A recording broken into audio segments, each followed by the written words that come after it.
Still I Rise by Maya Angelou. You may write me down in history with your bitter, twisted lies. You may trod me in the very dirt, but still, like dust, I'll rise.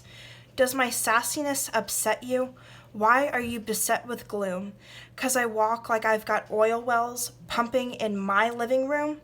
Just like moons and like suns, with the certainty of tides, just like hopes springing high, still I'll rise. Do you want to see me broken, bowed head and lowered eyes, shoulders falling down like teardrops, weakened by my soulful cries? Does my haughtiness offend you? Don't you take it awful hard, 'cause I laugh like I've got gold mines digging in my own backyard?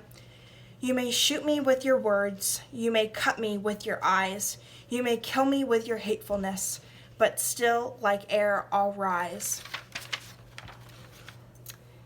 Does my sexiness upset you? Does it come as a surprise that I dance like I've got diamonds at the meeting of my thighs? Out of the huts of history's shame, I rise.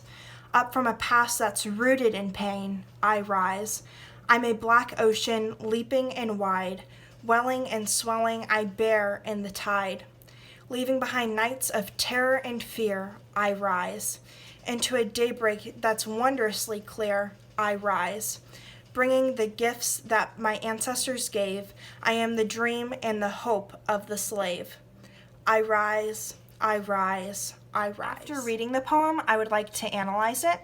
First, there were two words that I did not know after my first read.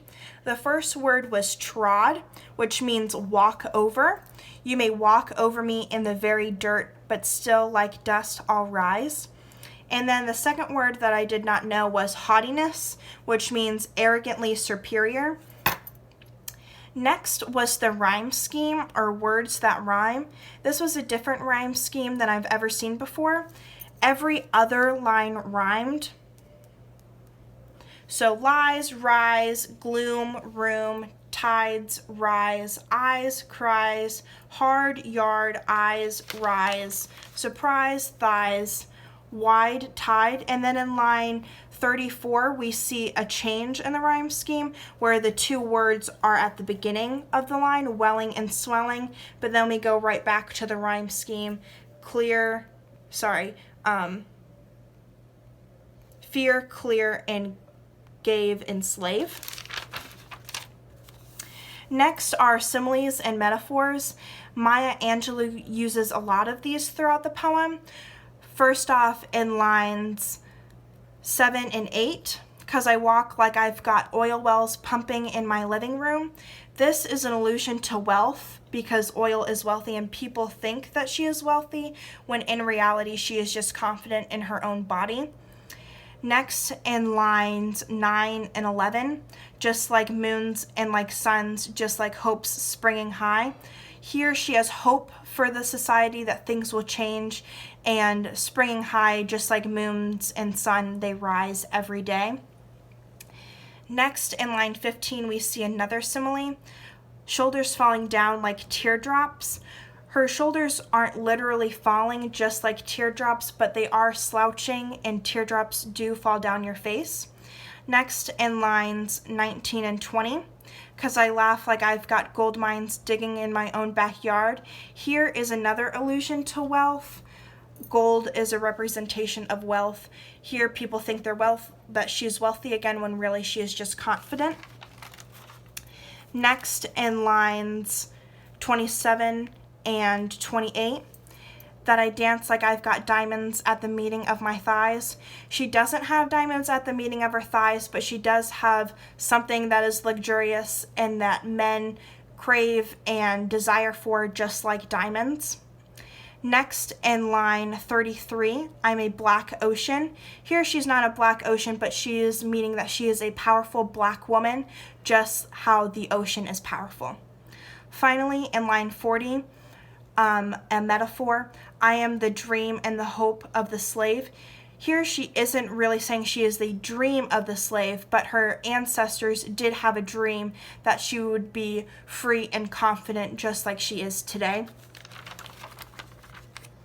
Next, we have rhetorical questions. Our author does use many rhetorical questions that I'll talk further in detail later on, but I feel as if she uses these rhetorical questions almost as sarcasm because I feel that she already knows the answer to them.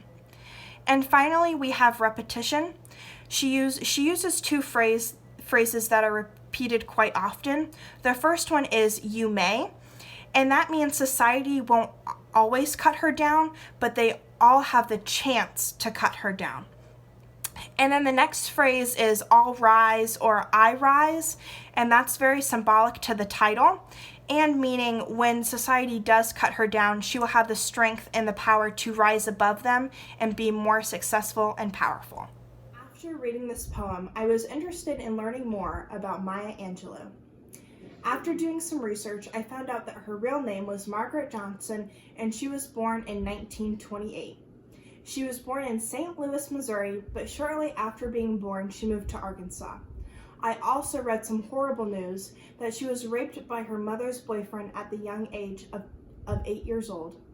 Sadly, she died in 2014, making her 86 years old. After reading this poem and understanding a little more about her history, we can see how this affected her writing. In lines 7, 19, and 20, she used slang terms. This could be from her Southern upbringing. Also, in line 40, we see that her ancestors were slaves. This shows that she is from the South and that she is a Black woman. Now it leads me to the tone of the poem. The tone of a poem is extremely important to understanding the meaning of the poem. I believe the tone of the poem is strong and determined. I think this because as I was reading, I felt her power through her words. I felt as though every word had so much meaning. She faced so much in her life, and you can tell that through her words. In the rhetorical questions, I could almost feel some sarcasm, but at the same time, I felt as if she wanted an honest and true answer. Now, the theme of the poem. The theme of Still I Rise is self-empowerment and perseverance through injustice. She gives power to minorities and women. Some would say that is the same thing. In the poem, you can see that she is self-made. She gives power to every woman to do the same thing. Even when outsiders want her to quit, lie down, or stop, she will always keep fighting and pushing through. Now for the mood of the poem. I picked to research and analyze this poem based on the mood of her writing. I feel the mood is so inspiring and heartfelt.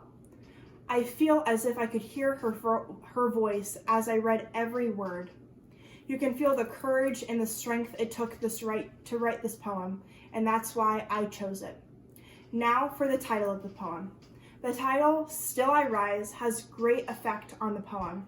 The title represents self-acceptance and love. People can do anything to drag you down, but she will always rise because she is confident within herself. We all have strength within ourselves to rise above the hate, judgment, and assumptions of this world. Now for my favorite part, my personal interpretation of the poem. In the poem, Still I Rise, we see how the author has been dragged down by people who misunderstand her. We can see that through lines 1 through 4. People want to tear her down because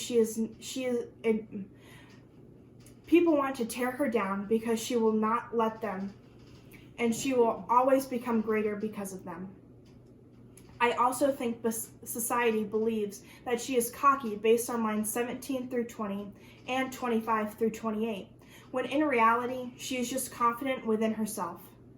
This poem is so powerful for women because we are always told we are too confident or too insecure. The world, there is no middle ground. And I think the author found that out, so now she is just living for her truest self. She also uses positive affirmations like I rise over and over and over again to show that it is an ongoing process and you have to choose to love yourself every day.